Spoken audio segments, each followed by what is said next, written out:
The Newsroom, where untold story is revealed.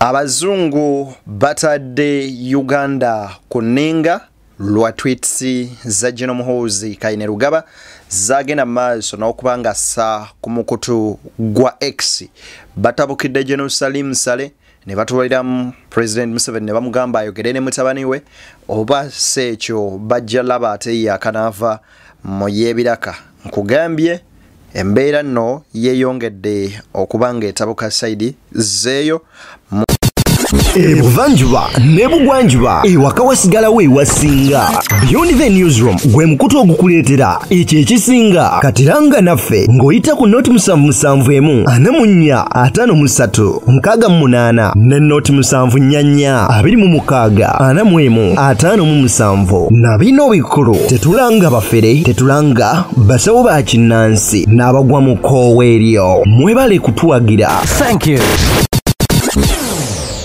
Mungeri yemu abayisilamu bagenze maaso n'okubeeranga beekyawa ne basalawo ne bagamba katuyimirire ne Robert Kyagulanyi Ssentamu. Jjajja w'obuyisilamu avumiridde embeera gye batulugunyamu abantu n'ayogera ku nsonga za Eddie Mutwe engeri gye yaleetebwa mu kkooti mu mbeera embi ennyo nnyini ddala. Ani abyogedde ebyo?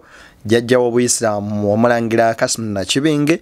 Kaakati wuuno nno munnamagye akiguddeko abadde ku TV ng'agenda maaso n'okusuusuuta etteeka lino erigenda maaso n'okunyigiriza bannansi erya UPDF eryayisiddwa nkugambye afulumye takyagadde. Yenzedde ni abatuusaako ensonga Ssemasonga mbalamusaako nnyo nembeebaza okubanga mutugoberera entakera awo wennyini wensinzira okusaba n'obwombeefu obw'ekika ekyawaggulu video gimpere like bw'ogiwa like ojjaba onkoze bulungi nnyo nnyini ddala. Ate era mu ngeri y'emu njagala okusaba nga gwe munundi gw'ogusosola ba video zaffe ogende maaso n'okubanga osubscribinga ku mukutu guno then ate ofune emboozi ennyuvu ennyo nnyini ddala kona mukadde okajja mu personalize okateeke mu all ofune notification ku mboozi ennyuvu ezisingira ddala. Awo wennyini tutandikireko kwena emboozi.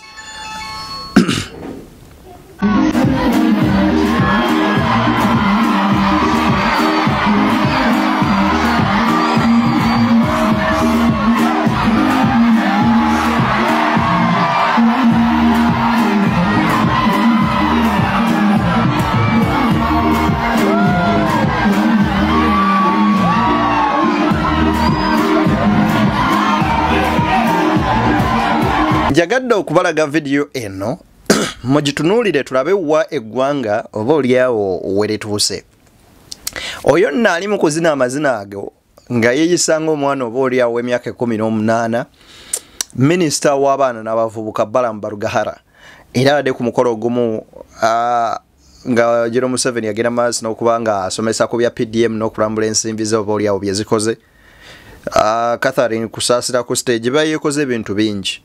Ne mu ggwanga ddala lye tulimu tunuulira minisita naawe kyolowooza kisse mu comment section kubanga si ensonga oba oliawo gye tulina okwogerako ate olwaleero. Omanyi saagala nnyo okuwa makulu ebintu ebimu ebyefaananyirizaako bwe bityo. Kansooke nkuwe jjajja w'obuyisiramu Omulangira Kassim Nakibinge ng'avumirira embeera gye batwaliramu Eddie Mutwe mu kkooti.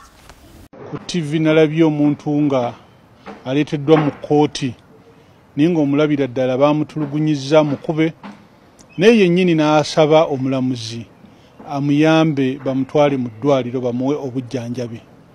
Ekyennyamiza nti omulamuzi teyamuwuliriza n'amusindika busindisi eruzira era n'aga nti fayiro agyongeddeyo. Ndowooza ekintu kino nti n'omusibe yandisaanye okugisibwa obulungi n'akkirizibwa okujjanjabwa. Njagala okutwala omukisa guno okusaba akulira essiga eddamuzi ow'ekitiibwa Winyi Dolo ayingire mu nsonga eno alabe ng'omusibe ono Eddie Mutwe atwalibwa aweebwa obujjanjabi obusingako awo obuli eruzira. Yalabise ng'ali mu bulumi bungi nnyo kuba bulaba omusajja ku ssaawa 6 ez'omutuntu nga akankana nga yenna ali mu mbeera mbi naye omulamuzi n'osalawo butamuwuliriza. Ekintu kino ndowooza tekivaayo bulungi. Tusaba atwalibwe ajjanjabwe.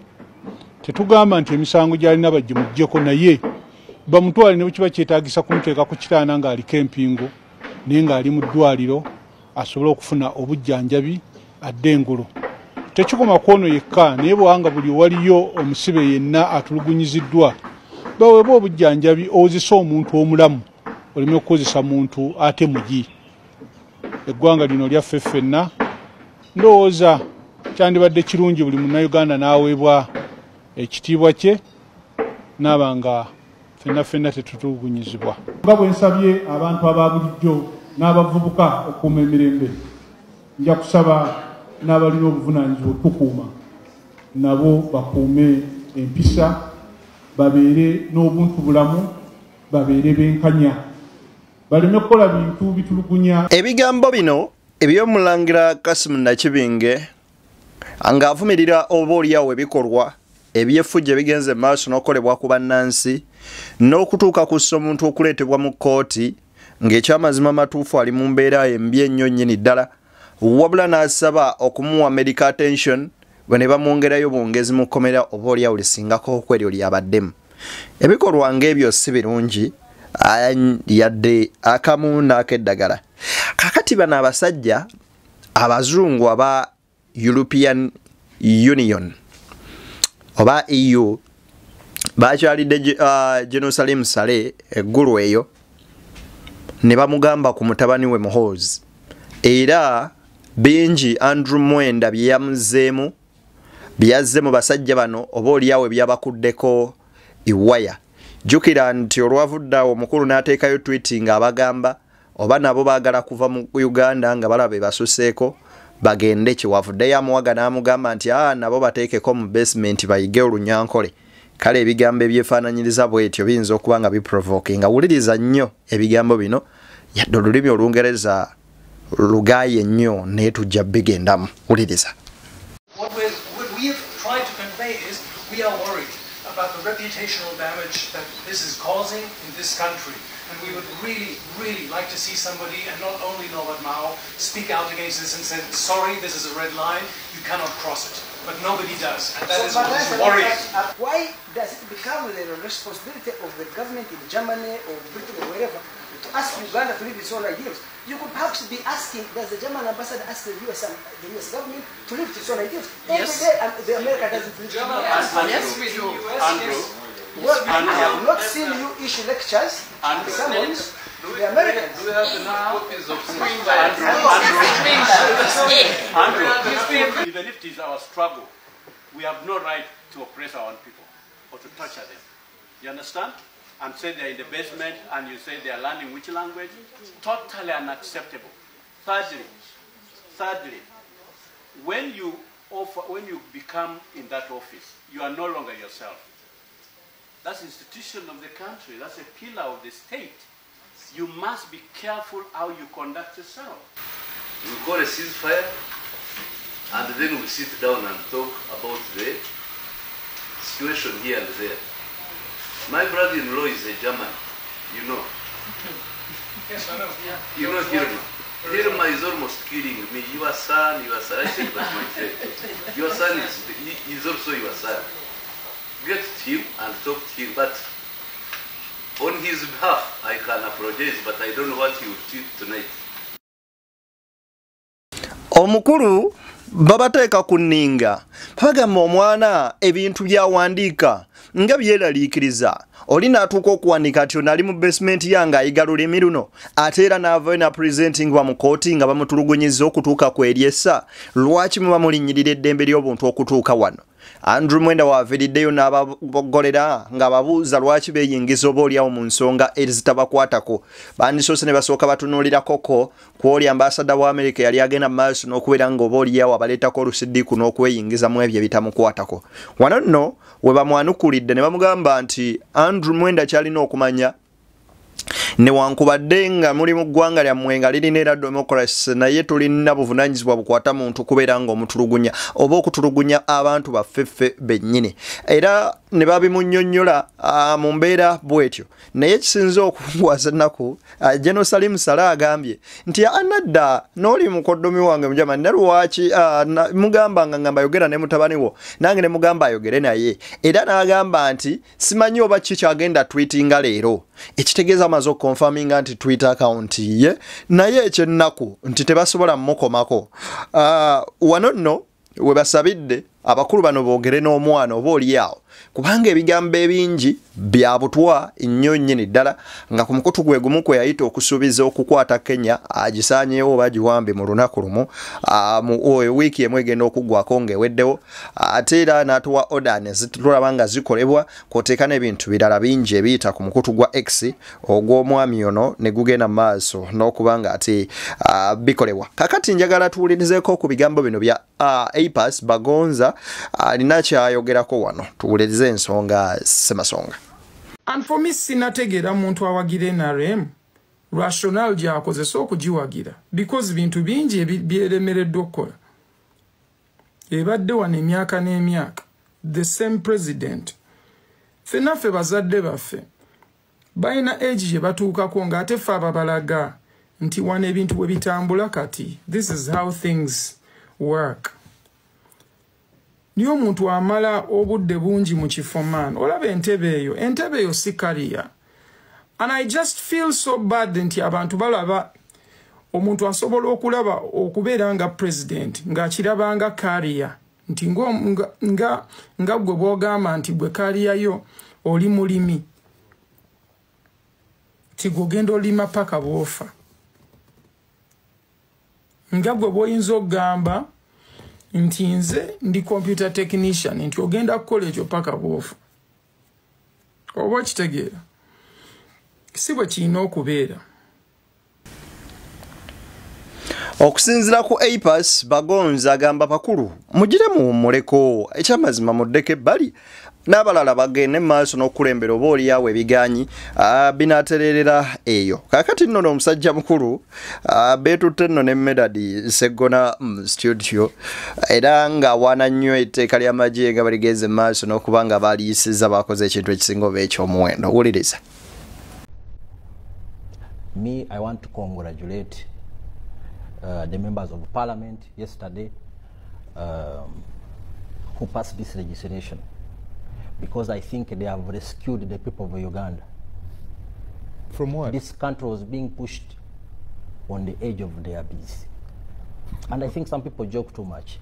But please, I think, just a second. No, just hold on. When we were off air, you said that in this country we generally have peace. So when you say we were almost at a base, it's a contradiction of what discipline means turning the military headquarters in Mbuya into a scene of crime where you torture people from.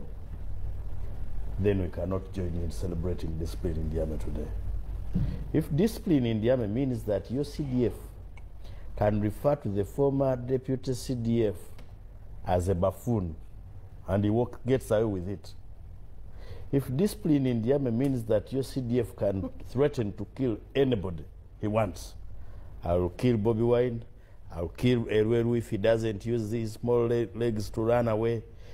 Then he tells Uganda Human Rights Commission's chairperson, Maria Muangadia, those people did not appreciate the lives we gave them.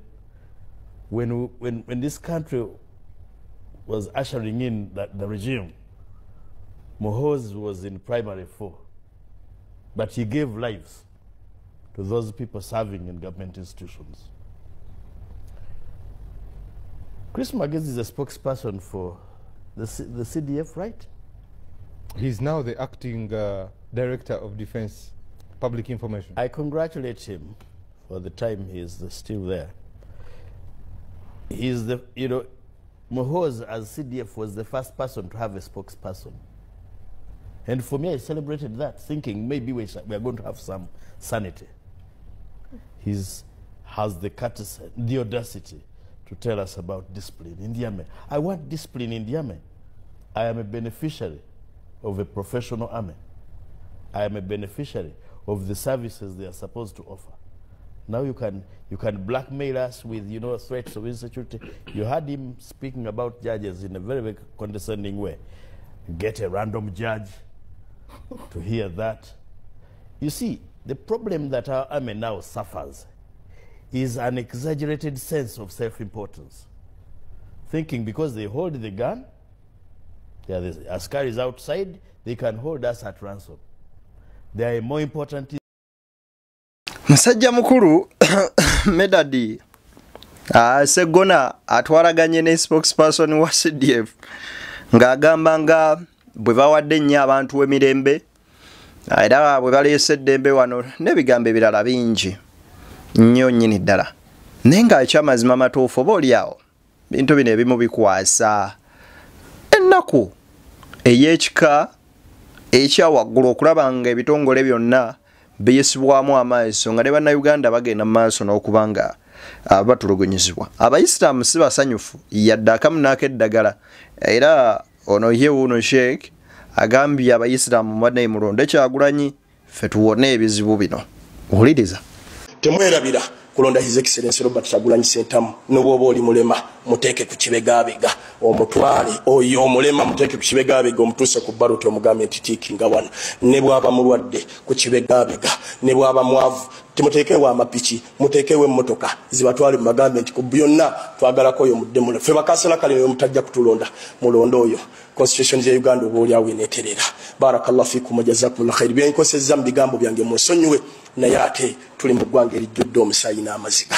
Saba Allah abawa obukuumi bwe, Allah abateekeko emikisa, Allah wakitiibwa abakuumi ng'abasiraamu buli muntu mu famire Allah wakitiibwa nkwegayiridde omuwa obukuumi abaana bo bafuula abagagga bwe batafunye kakisa ka bugagga kayisize mu bazzukulu oba kayisize mu baana be Allah wakitiibwa ngaffe abasiraamu tukusaba otuwa omukono ogwo gusobola okutufuga nga gutufuga bulungi nga mukulembeze bwe kiba nga abakulembeze baffe balyaza amaanyi ab'obusiraamu olina obusobozi obutuwa abalala Allah wakitiibwa batuwe obuulyawo nga tetubanyinaako nakko bajje batukulembere mukulembere esinga okubeera ennungi. Baganda baffe tusaba Allah abataasa obwavu, baganda baffe tusaba Allah abataasa obwavu, tusaba Allah abataasa obwavu. Musabire ku baganda bammwe abali mu makomera, musabire ku basiraamu abali mu makomera, musabire ku bantu baffe abanaswaga abali mu makomera. Katonda abajjeyo bakome bayimirire mu families zaabwe nabo tebayagala kugenda eyo nga gwe bawulira nti obyogera bakutwala wabula yatunuulira enkyukakyuka n'enneeyisa embi n'embeera embi eri mu ggwanga n'asalayo yeeweeyo. Allah wakitiibwa yeggwe alina obusobozi ku buli ensonga. Eswala ebadde enkambwe nnyo nnyini ddala era banywanyi munzikirize mbatere wano nemebaako kye nnyongerako tusinkane mu mbuuzi endala mpitirivu nnyo zengenda maaso n'okubanga nkolako wano tusobole okuba nga tuzikuleetera nzedde ne BTN Media Beyond the Newsroom where the untold story is live heard.